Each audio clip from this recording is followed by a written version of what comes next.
Well, good morning, everybody. You are listening to The Voice. Come on now, dig me. One and only Steve Harvey. Got a radio show. Thank God for it all the time, too. Well, here we go. Today, since it's this time of the year, I want to share something with you that'll help you because it's helped me. You know, I was telling the story once that in this magazine called Rob Report, that there was a statue I used to see for years. I started buying Rob Report magazines years ago. So I just wanted to see what affluent people did, just wanted to see what people with means did, what type of investments they did, what they bought, where they traveled to. The Rob Report is just like a big boy toy magazine. You can see what cars is out. I didn't have money for none of it. Just I was dreaming though. I just wanted to see. And there was a statue inside this magazine of this man who was coming out of this bronze rock, and he was completely bronze, and he was muscular, and he didn't look nothing like me, but he was a man coming up out of a rock, and he had a huge hammer and a chisel in his hand. And as his body from the waist up was coming out of this huge piece of stone, you could see where it was him who had been chiseling and forming himself. So the name of the statue was Self-Made Man. And for years, man, I said, man, I'm going to get a big house one day and I'm going to put that statue in the backyard in the corner. That's going to be my little spot where I go chill because I'm a self-made man. Well, after years of working at becoming somebody and having reached a degree of success, I would have nothing to do with that statue. There's nothing about that statue that appeals to me anymore, because on my journey and in my quest to become what I thought would be this self-made man, where I could put this statue and had this statue in the corner be kind of cold, symbolizing that I had made it, I realized on my journey there's no such thing as a self-made man, that we all need help, and that God places people in our paths along the way that benefit us oftentimes. And it's the most unlikely person oftentimes. And it's the most unlikely way that he presents these people in front of you. It's crazy how he does it, man. And so this is a statue now that I look at and I go, I see what the creator was saying, and that's cool, but not for me, because I needed help. And I've learned a lot of things like this along the way. And at this part of the year, the part I wanted to share with you all about this is you've got to develop a sense of purpose. Now, notice what I said. I said you have to develop a sense of purpose. I didn't say you had to go out and figure out a purpose.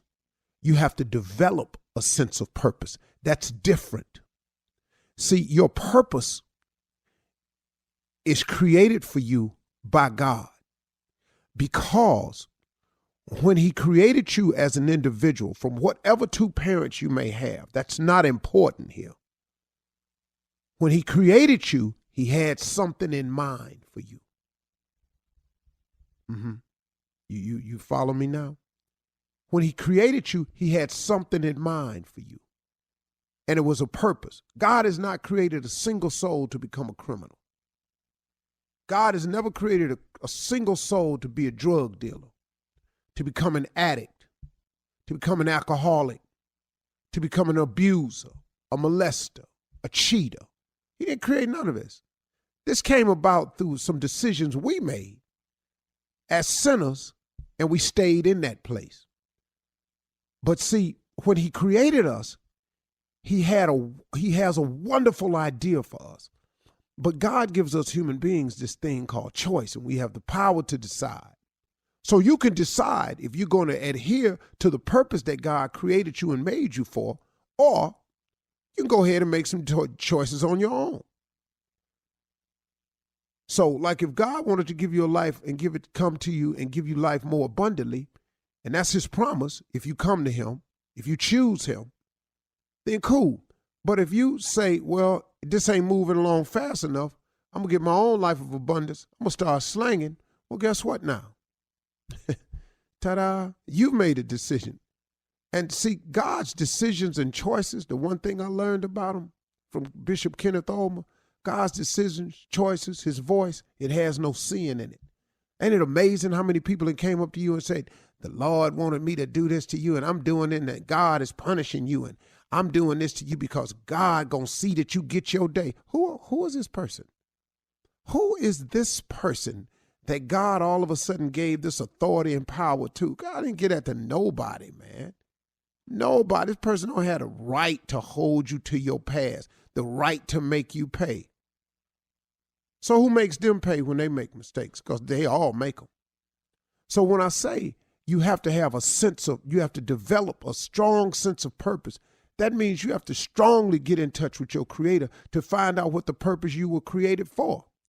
See, it's two things that I had to learn along the way. My career was what I was paid for. My calling is what I was made for. See, it's two different things, folks.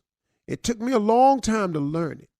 And some people think that they calling is to be a performer. Well, that's what you're paid for. And a big part of your life is your performance that's tied directly to your gift. But what you're made for, though, what you're made for is to bring about some significant change in another human being's lives, because we are all linked together in this chain. That's what you are here for. Everybody has a purpose to do something wonderful, meaningful, or impactful for another person. Show me the person that's not made for that. I just want to know, who isn't made to do that? Who isn't made to do something that will affect the life for the betterment and improvement of another person or people? You think the guy that invented the airplane was merely inventing the airplane so he could fly? No, his purpose was to become an inventor, to come up with this invention so he could fly, and we all fly. See, sometimes God will make you successful so you can become successful, so you can turn around and teach other people how to become successful. God saved people so you can turn around and tell other people how wonderful it is to be saved. You see how this thing works? That's what we have to do as people. And it's nothing that we have to go and discover. We have to go and develop it. But if you haven't discovered your purpose, it's simply because, here's it, if you haven't discovered your purpose, it's simply because you have not contacted the creator and maker of your soul to ask and find out why you were created. It's as simple as that. If you buy a Toyota, there's an owner's manual on the inside that will tell you everything you know, how to best operate your Toyota, how to make it work, what to do. They got a troubleshooting section. Your faith is the same thing as an owner's manual in your car.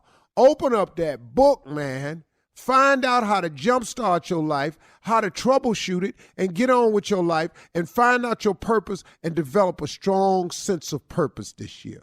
All right? Okay, cool.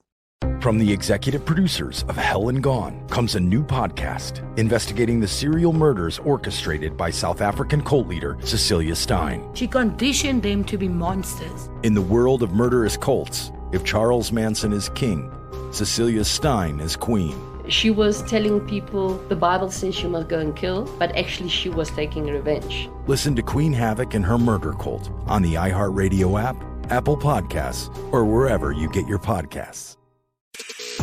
I'm Israel Gutierrez. I'm hosting a new podcast called 4 Years of Heat. It takes you to Miami from 2010 to 2014, when LeBron James, Chris Bosh, and Dwayne Wade set the NBA ablaze. You know, have an opportunity to team up with the best trio to ever play the game of basketball.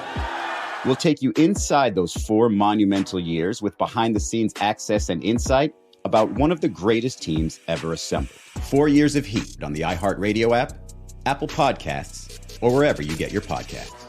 Last season, millions tuned into the Betrayal podcast to hear a shocking story of deception. I'm Andrea Gunning, and now we're sharing an all-new story of betrayal. Ashley Litton was helping her husband set up a business Venmo account when she discovered a terrible secret. I saw a hidden folder, and I opened it. What the hell did I just see? Listen to Season 2 of Betrayal on the iHeartRadio app, Apple Podcasts, or wherever you get your podcasts.